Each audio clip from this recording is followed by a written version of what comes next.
Ready for study? Hello बच्चों, welcome to our channel Feel the Chemistry। Hello बच्चों, आज हम लोग वापस से आए हैं बहुत दिनों के बाद एक नई वीडियो के साथ, जिसमें आज हम क्लास 11th का एक नया चैप्टर कवर करेंगे, जिसमें केमिकल बॉन्डिंग और मॉलिक्यूलर स्ट्रक्चर जो क्लास 11th का चैप्टर है, आई थिंक चैप्टर नंबर 4 है। ठीक है, इसको हम कवर करेंगे। तो स्टार्ट करते हैं। ठीक है, जिसमें पहली चीज़ जो आती है, पहला टॉप पॉइंट जो आता है वो आता है डेफिनीशंस। आप पढ़ते हैं कि एलिमेंट क्या होते हैं, केमिकल बॉन्ड क्या होता है, कोवेलेंट बॉन्ड क्या होते हैं, इलेक्ट्रोवैलेंट आयोनिक बॉन्ड्स क्या होते हैं, जो आपने क्लास 10th में भी पढ़े हुए हैं। ठीक है, तो एक बार थोड़ा सा रिवीजन भी हो जाएगा, देन उसके बाद हम और चीज़ों को कवर करेंगे। तो केमिकल बॉन्ड क्या होता है? केमिकल बॉन्ड से मतलब ही होता है कि कोई अट्रैक्टिव फोर्स हो। ठीक है, तो ऐसा अट्रैक्टिव फोर्स जो आपके तरह तरह के कॉन्स्टिट्यूएंट्स को एक दूसरे के साथ क्या करके रखे, होल्ड करके रखे या जोड़ करके रखे, किसमें, अलग अलग तरह की केमिकल स्पीसीज़ में। ठीक है, तो इसको हम क्या बोलते हैं, केमिकल बॉन्ड बोलते हैं। और हमारे कॉन्स्टिट्यूएंट्स क्या होते हैं, एटम्स, आयंस होते हैं या और भी चीज़। तो ऐसा अट्रैक्टिव फोर्स जो हमारे तरह तरह के कॉन्स्टिट्यूएंट्स को एक दूसरे के साथ जोड़ करके रखे अलग अलग केमिकल स्पीसीज़ में। ठीक है, तो उसको हम क्या बोलते हैं, केमिकल बॉन्ड बोलते हैं। अब आते हैं वैलेंस इलेक्ट्रॉन्स क्या होते हैं। वैलेंस इलेक्ट्रॉन्स का मतलब ये होता है कि आपके जो एटम के आउटर मोस्ट शेल में जितने नंबर ऑफ इलेक्ट्रॉन्स होते हैं, उन्हीं को हम क्या बोलते हैं, वैलेंस इलेक्ट्रॉन्स बोलते हैं। ठीक है, नेक्स्ट आता है लुईस सिंबल क्या होता है। तो लुईस सिंबल जो था वो एक हमारे कह सकते हैं साइंटिस्ट थे, जी.एन.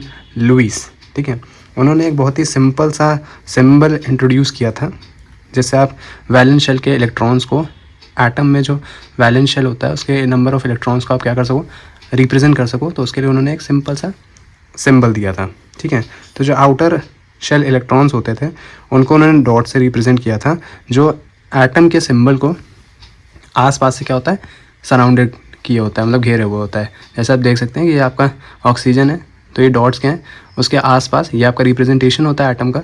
ठीक है, तो उसके आसपास क्या है, घेर करके रखे हुए हैं। तो यही जो डॉट्स होते हैं, इन्हीं को हम क्या बोलते हैं, इलेक्ट्रॉन डॉट सिंबल भी बोलते हैं और सिंपल लुईस सिंबल भी बोलते हैं।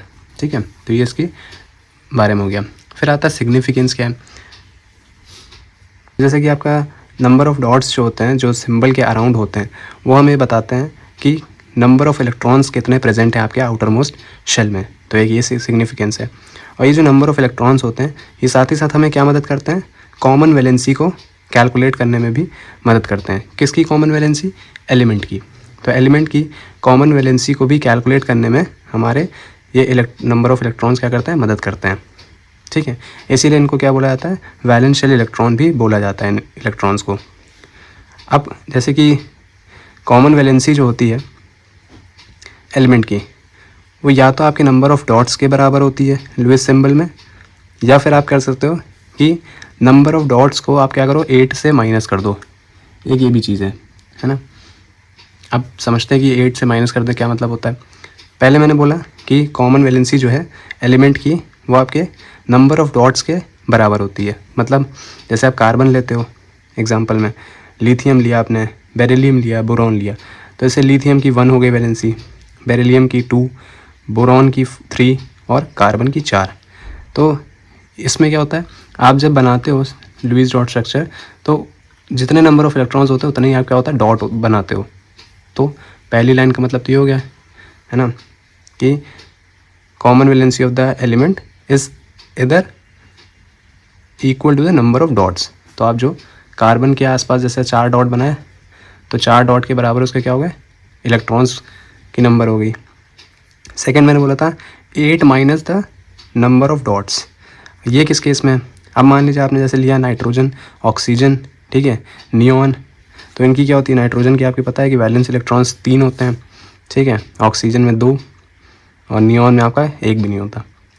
तो इसका मतलब ये है कि आप इसमें से 8 माइनस करेंगे नंबर ऑफ डॉट्स को, तो आपको ओवरऑल आपको क्या मिल जाएगी, कॉमन वैलेंसी मिल जाएगी। ठीक है, तो ये सिग्निफिकेंस है लुईस सिंबल का। ऑक्टेट रूल क्या होता है, ये भी क्लास 8 में हमने पढ़ा होता है। ऑक्टेट रूल का मतलब क्या होता है कि जो भी आपका एलिमेंट है या आप कोई आइटम ले रहे हैं, ठीक है, तो वो अपने नियरेस्ट नोबल गैस की क्या करे, इलेक्ट्रॉनिक कॉन्फ़िगरेशन को एक्वायर कर ले, एक तरह से अटेन करे, तो उसी को हम क्या बोलते हैं, ऑक्टेट रूल। ये चीज़ होती कैसे है, जैसे कि जो लिखा है मैं पहले वो बता देता हूँ कि ये थ्योरी जो होती है केमिकल कॉम्बिनेशन की थ्योरी होती है एटम्स के बीच की। इसको हम electronic theory of chemical bonding के नाम से भी जानते हैं। इसको कॉसल्स एंड लुइस ने 1916 में डेवलप किया था और इस थ्योरी के अकॉर्डिंग ये कहा जाता है कि जो एटम्स होते हैं वो एक दूसरे के साथ कंबाइन होते हैं, या तो इलेक्ट्रॉन अपने वैलेंस इलेक्ट्रॉन का ट्रांसफ़र कर दें एक से दूसरे में, ठीक है, या किसी से शेयरिंग कर लें इलेक्ट्रॉन्स की, या फिर क्या कहते हैं वो गेन कर ले या फिर लॉस कर दे, ठीक है। ये कुछ कॉन्सेप्ट्स होते हैं जिससे वो क्या करते हैं अपने ऑक्टेट को कंप्लीट करते हैं, और इसीलिए इसको क्या बोला जाता है, ऑक्टेट रूल बोला जाता है। जैसे कि हमारा क्या होता है, कार्बन होता है, ठीक है। अब कार्बन क्या करता है, कार्बन के आउटर मोस्ट शेल में कितने 4 इलेक्ट्रॉन है, ठीक है।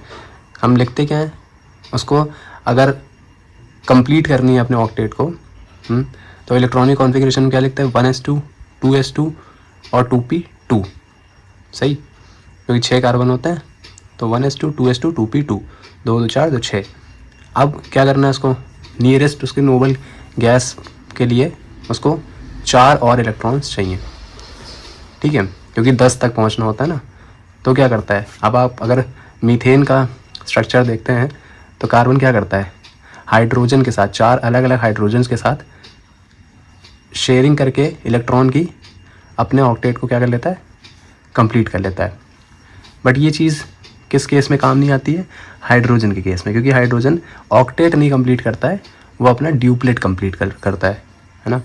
वहाँ पे भी शेयरिंग होती है, कार्बन के साथ हाइड्रोजन जब शेयरिंग करता है तो वो अपना ड्यूप्लेट कंप्लीट करता है। बट ऑक्टेट रूल क्या कहता है कि एटम्स या तो क्या करेगा, वैलेंस इलेक्ट्रॉन का ट्रांसफ़र करेगा अपने एक एटम से किसी दूसरे में, चाहे वो गेन करके करे या लॉस करके करे, या अपने वैलेंस इलेक्ट्रॉन की शेयरिंग करता है दूसरे एटम्स के साथ, जिससे अपने ऑक्टेट को क्या करता है, अपने वैलेंस शेल्स के ऑक्टेट को कंप्लीट करता है। और इसी को हम क्या बोलते हैं, ऑक्टेट रूल बोलते हैं, ठीक है। क्लास 10th में भी ये चीज़ें पढ़ी जाती हैं, आई थिंक रिवीजन हो गया होगा। नेक्स्ट आते हैं कोवेलेंट बॉन्ड, बहुत आसान है। कोवेलेंट बॉन्ड में सारे बॉन्डिंग अगर आप समझें तो कोवेलेंट बॉन्ड क्या होता है कि जहाँ पे शेयरिंग ऑफ इलेक्ट्रॉन होती है, सिंपल, ज़्यादा कुछ नहीं, सिर्फ जहाँ पे आपका क्या हो रहा हो, पेयर ऑफ इलेक्ट्रॉन्स की शेयरिंग होती है 2 एटम्स के बीच में, तो उसको हम क्या बोलते हैं, कोवेलेंट बॉन्ड बोलते हैं। अब थोड़ा जो लिखा हुआ है वो पढ़ लेते हैं।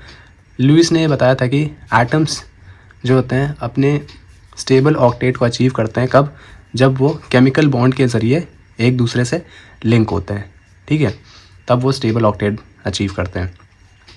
और लैंगमर ने फिर एक कोवेलेंट बॉन्ड इंट्रोड्यूस किया, और लुइस लैंगमर थ्योरी के अकॉर्डिंग कोवेलेंट बॉन्ड कब बनता है, जब आप इलेक्ट्रॉन पेयर की शेयरिंग करते हैं किन्हीं 2 एटम्स के बीच में, 2 बॉन्डेड एटम्स के बीच में, तब वहाँ पे आपका क्या बनता है, कोवेलेंट बॉन्ड बनता है, ठीक है। जैसा कि आपका एग्जांपल में दिख भी रहा है, क्लोरीन था, दूसरा भी क्लोरीन था, उन्होंने क्या किया, अपना अपना एक एक इलेक्ट्रॉन शेयर किया, ठीक है, अपने ऑक्टेट को कंप्लीट किया, 8 इलेक्ट्रॉन दोनों में हो गए, ऑक्टेट कंप्लीट, तब यहाँ पे क्या बना, आपका कोवेलेंट बॉन्ड बना, ठीक है। यहाँ पे आता है सिंगल कोवेलेंट बॉन्ड, डबल और ट्रिपल क्या होता है। सिंपल सी बात है, सिंगल कोवेलेंट बॉन्ड कब होगा, जब सिर्फ एक पेयर ऑफ इलेक्ट्रॉन शेयर होगा। जैसे आपने यहाँ पे देखा Cl के बीच में क्या हुआ, सिर्फ 1 पेयर आपका शेयर हुआ, ठीक है, तो ये सिंगल कोवेलेंट बॉन्ड बनाएगा। जब 2 पेयर मतलब 2 पेयर्स ऑफ इलेक्ट्रॉन आपके क्या होंगे, एटम्स के बीच में शेयर होते हैं, तो डबल बॉन्ड बनता है, ठीक है। और यही जब आपके 3 पेयर्स ऑफ इलेक्ट्रॉन्स क्या हो जाए, एटम्स के बीच में शेयर हो जाएंगे, तो वो क्या बनाते हैं, ट्रिपल बॉन्ड बनाते हैं, जो कि आपका N2 में होता है। ऑक्सीजन में आपका मतलब O2 में आपका 2 पेयर्स ऑफ इलेक्ट्रॉन शेयर होते हैं, ठीक है। और हाइड्रोजन में आपको पता है कि सिर्फ आपका 1 पेयर ऑफ इलेक्ट्रॉन शेयर होता है। तो ये होता है सिंगल कोवेलेंट, डबल और triple covalent bond. Multiple bonds किसको कहते हैं, जब डबल और ट्रिपल बॉन्ड्स को हम एक साथ लेते हैं तब उसको हम क्या बोलते हैं, मल्टीपल बॉन्ड्स। बात आती है लिमिटेशन, जैसा कि मैंने बताया ना, ऑक्टेट रूल की कुछ लिमिटेशंस होती हैं कि जो सेंट्रल एटम होता है, ठीक है, the incomplete octet of the central atom, central atom की इनकम्प्लीट ऑक्टेट जो होती है उसको नहीं बता पाया था। जैसा मैंने बताया ना कि हाइड्रोजन है है ना। अब मान लीजिए कार्बन है, हाइड्रोजन के साथ कर रहा है, तो हाइड्रोजन तो वहाँ पे अपना ऑक्टेट नहीं कंप्लीट करता ना, वहाँ ड्यूप्लेट कंप्लीट करता है। तो कुछ केसेस यहाँ पे जैसे लिए इन्होंने कि हमने यहाँ पे कुछ एग्जांपल्स के तौर पे लिए हैं। Specially the case with elements having less than 4 valence electron. अब किन केसेस की बात कर रहा है? उन केसेस की बात कर रहा है जहाँ पे आपके जो वैलेंस इलेक्ट्रॉन्स होते हैं उनकी नंबरिंग क्या हो, 4 से कम हो। मतलब 4 वैलेंस इलेक्ट्रॉन से कम अगर वैलेंस इलेक्ट्रॉन्स हैं, मान लीजिए 2 हैं, 3 हैं, ठीक है। जैसे अभी हमने एक एग्जांपल लिया था ना कि लिथियम में लिया, एक ही है ना। सोडियम में जाएंगे तब भी एक ही होता है। तो जब वैलेंस इलेक्ट्रॉन्स की नंबरिंग आपकी क्या हो, 4 से कम हो, तो उन केसेस को हमारा ऑक्टेट रूल जो था वो समझा नहीं पाया था। एक ये लिमिटेशंस थी, है ना। एग्जांपल्स में से हमने लिया है लिथियम क्लोराइड, ठीक है, और जैसे LiCl है आपका, BH2 है। तो कुछ एग्जांपल्स ऐसे हैं जहाँ पे आप देख सकते हैं कि लिथियम हो गया, बेरिलियम हो गया, बोरॉन हो गया, जिसमें 1, 2 और 3 ही वैलेंस इलेक्ट्रॉन्स होते हैं, ठीक है। उन केसेस के लिए ये नहीं था। कुछ अदर कंपाउंड्स थे जैसे AlCl3 एंड BF3।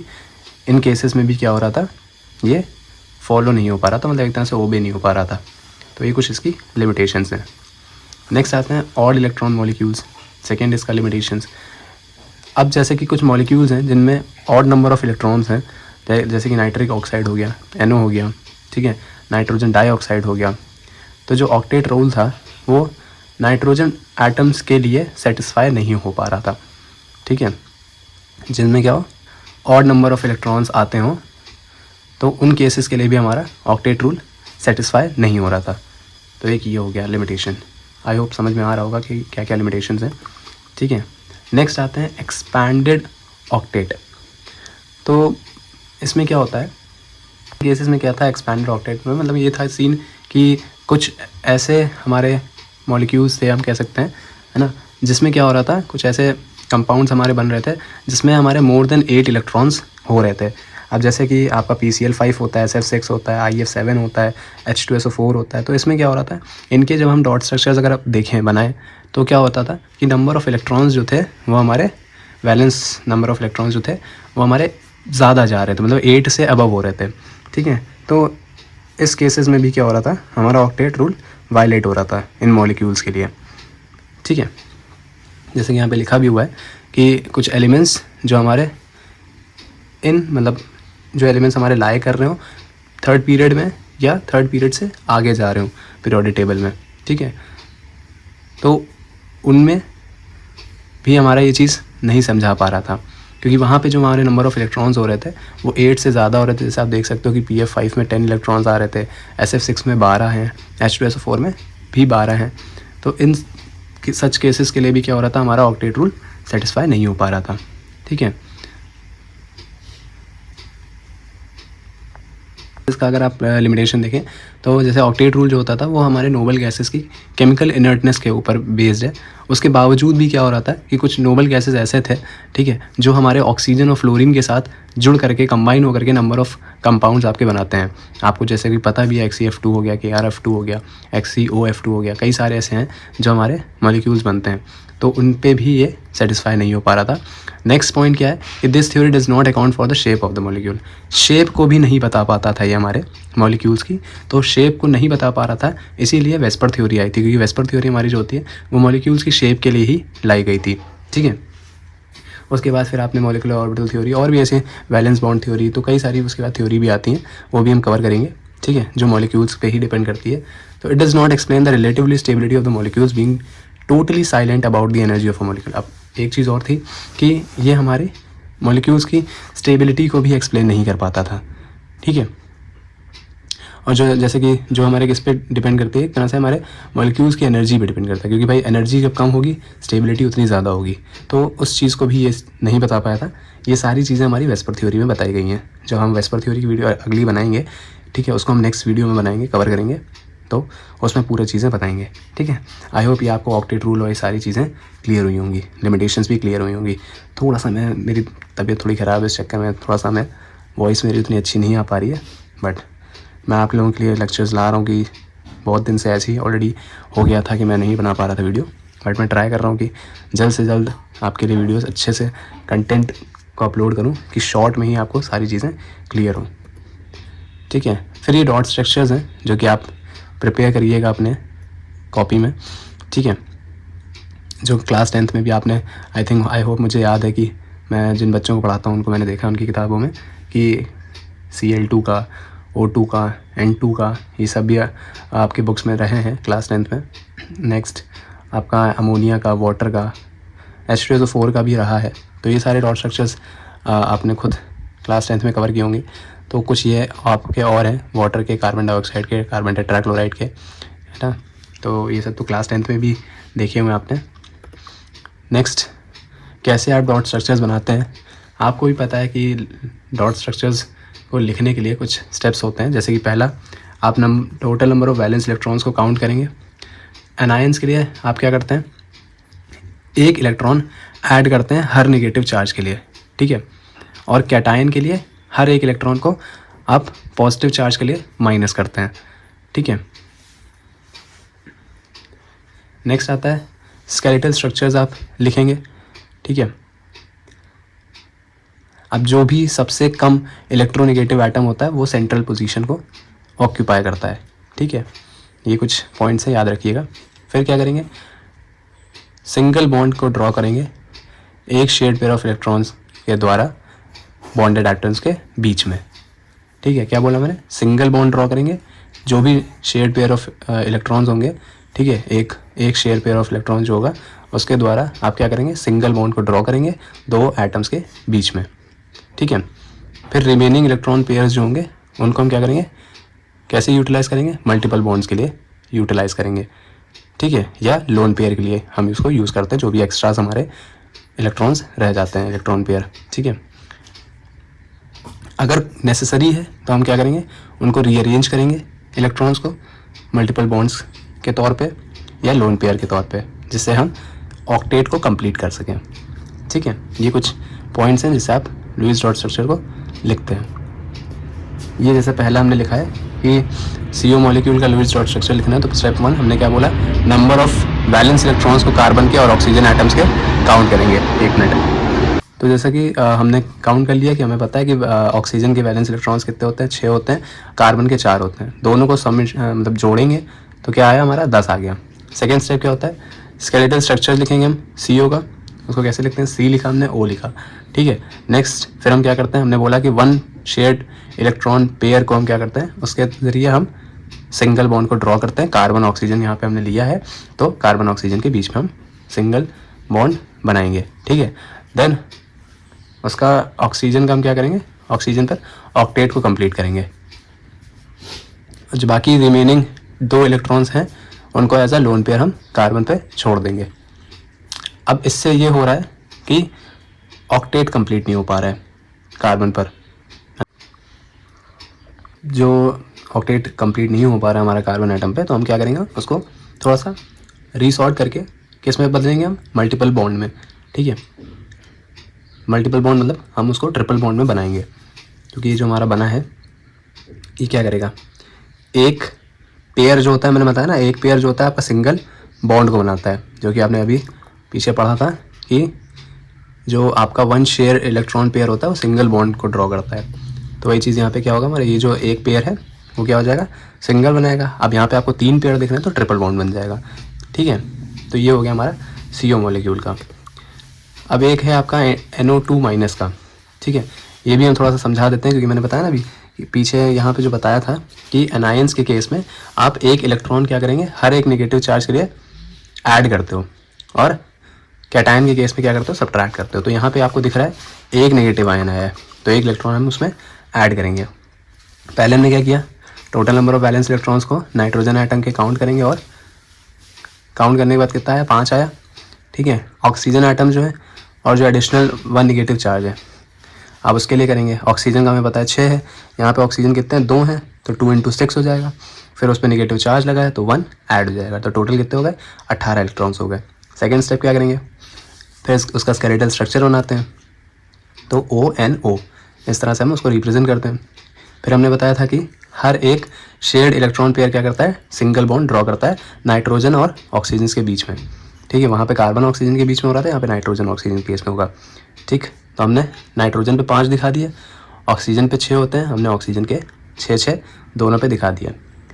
अब N का जो ऑक्टेट है वो कंप्लीट नहीं हो पा रहा है, ठीक है, तो हम फिर से इसको क्या करेंगे, मल्टीपल बॉन्ड में बदलेंगे नाइट्रोजन और ऑक्सीजन के बीच में, ठीक है, और एक पे क्या होगा, डबल बॉन्ड होगा।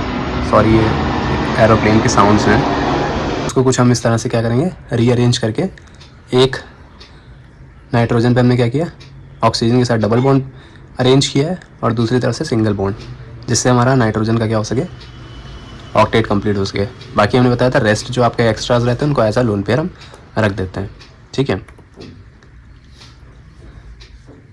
अब आता है फॉर्मल चार्ज। तो पॉलीएटॉमिक आयंस के केस में क्या होता है, नेट चार्ज जो आपका पजेस हो रहा होता है आयंस के द्वारा, ठीक है, उसको एज अ होल लेते हैं हम, पर्टिकुलर एटम के तौर पे नहीं लेते हैं, ठीक है। ये बात अभी हम समझाएंगे जब आपको हम क्वेश्चंस, क्योंकि इससे मेनली आपके क्या होता है, फॉर्मल चार्ज निकालने के लिए आपको बस फॉर्मूला याद होना चाहिए, ठीक है। वहाँ पे आपको क्या होता है, क्वेश्चन सॉल्व करना होता है तो उसमें फॉर्मल चार्ज निकालना होता है, तो मेन आपको क्या होता है, फॉर्मूला आपको पता होना चाहिए। जैसे सेकंड पॉइंट क्या है, it is however feasible to assign a formal charge on each atom.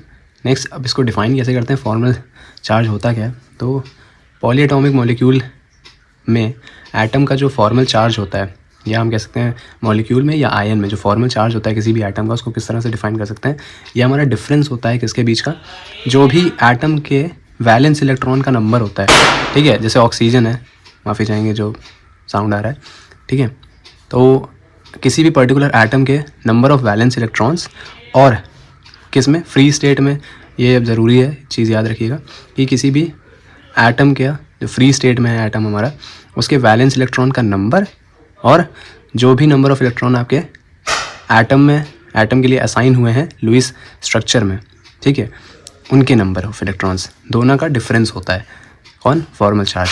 एक क्वेश्चन से समझते हैं, ज़्यादा समझ में आएगा। यहाँ पे इसको आप लिख सकते हो FC इक्वल्स टू क्या होगा आपका, valence electrons, number of valence electrons atom में, तो उसके लिए V minus lone pair of electrons, मतलब जो बॉन्डेड नहीं है, नॉन बॉन्डिंग जिसको बोलते हैं, ठीक है, और देन जितने नंबर ऑफ इलेक्ट्रॉन्स आपके बॉन्डिंग में पार्टिसिपेट किए हुए हैं वो यहाँ पे माइनस ऑफ हाफ S लिखा जाता है, S से रिप्रेजेंट किया जाता है उसको, ठीक है। तो इस तरह से आप कर सकते हो। क्वेश्चन देखते हैं। अब जैसे O3 का हमने एग्जांपल लिया है, तो आप देख सकते हो O3 में यहाँ पे क्या है, डबल बॉन्ड है, यहाँ सिंगल बॉन्ड है। अब हमें तीनों के लिए क्या करना है, फॉर्मल चार्ज निकालना है। तो हम चेक करेंगे, जैसे कि हमारा ये ला लेते हैं, ठीक है। तो इस ऑक्सीजन पे अगर हम देखें तो क्या हो रहा है, टोटल नंबर ऑफ इलेक्ट्रॉन्स कितने आप देखेंगे, 2 2 4, ठीक है, मतलब वैलेंस इलेक्ट्रॉन देखते हैं ना पहले हम। FC बराबर क्या हमने बोला, V मतलब वैलेंस इलेक्ट्रॉन्स। तो आपको पता है total number of valence electrons कितने होते हैं, 6 होते हैं, ठीक है। तो 6 हो गया। अब उसके बाद मैंने बोला था लोन पेयर, माइनस करेंगे लोन पेयर। लोन पेयर आपको कितने दिख रहे हैं, 1 2 3 4, तो 4 वो हो गया, माइनस हाफ ऑफ आप कितने बॉन्डिंग एटम, मतलब बॉन्डिंग आपके इलेक्ट्रॉन्स हैं। तो यहाँ पे कितने बॉन्ड कर रहे हैं, क्योंकि एक बॉन्ड में 2 इलेक्ट्रॉन्स होते हैं, तो यहाँ पे टोटल कितने हो जाएंगे, 4 इलेक्ट्रॉन्स। तो वो यहाँ पे क्या हो जाएगा, माइनस हाफ ऑफ 4। तो इससे क्या हो गया, 0 आ गया सॉल्व करने पे। तो यानी इस पर कोई भी फॉर्मल चार्ज नहीं है। इसी तरह से पहले वाले पे करेंगे, ठीक है। तो पहले वाले पे अगर आप देखेंगे तो नॉन बॉन्डिंग वाले लोन पेयर वाले कितने हैं, 2 हैं। तो इसकी वैल्यू यहाँ पे क्या हो गई, 2 हो गई। 6 तो सब में रहेगी क्योंकि वैलेंस इलेक्ट्रॉन्स की बात की जा रही है, और ऑक्सीजन में वैलेंस इलेक्ट्रॉन्स कितने होते हैं, 6 होते हैं। तो 6 माइनस लोन पेयर कितने थे, 2 थे, तो हमने 2 लिख दिया, माइनस हाफ ऑफ कितने बॉन्डिंग है। अब बॉन्डिंग में अगर देखेंगे तो 4 इधर से हो रहे हैं, ऑलरेडी हमने देखा था, ठीक है। और एक बॉन्ड में 2 इलेक्ट्रॉन्स होते हैं बताया मैंने, तो 2 2 4 2 6, तो यहाँ पे 6 आ गया। तो इस पर कितना हो गया, +1 का चार्ज हो गया, ठीक है। इसी तरह से थर्ड वाले पे क्या हो जाएगा आपका, -1 का। तो इस तरह से आप क्या करते हो, एटम्स पे, मॉलिक्यूल्स या आयंस में जो आपके एटम्स होते हैं उनका फॉर्मल चार्ज निकाल पाते हो। आई होप आपको समझ में आया होगा, ठीक है। बाकी इस वीडियो में हम इतना ही रखते हैं, ठीक। नेक्स्ट वीडियो में हम वेस्पर थ्योरी, बाकी थोड़ा सा आयनिक और इलेक्ट्रोवैलेंट बॉन्ड्स जो होंगे उनको भी कवर करेंगे, ठीक है। अगर वीडियोस आपको क्लियर हो रही हो, समझ में आ रही हो, ठीक है, तो रिक्वेस्ट होगी कि चैनल को सब्सक्राइब ज़रूर करें, वीडियो को शेयर करिए अपने दोस्तों में जो भी क्लास 11th का पेपर देने जा रहे हैं, जिनको चीज़ें क्लियर नहीं हो रही हैं। और बस इतना ही चाहूँगा, ठीक है। प्यार बनाए रखिएगा, मिलते हैं नेक्स्ट वीडियो में।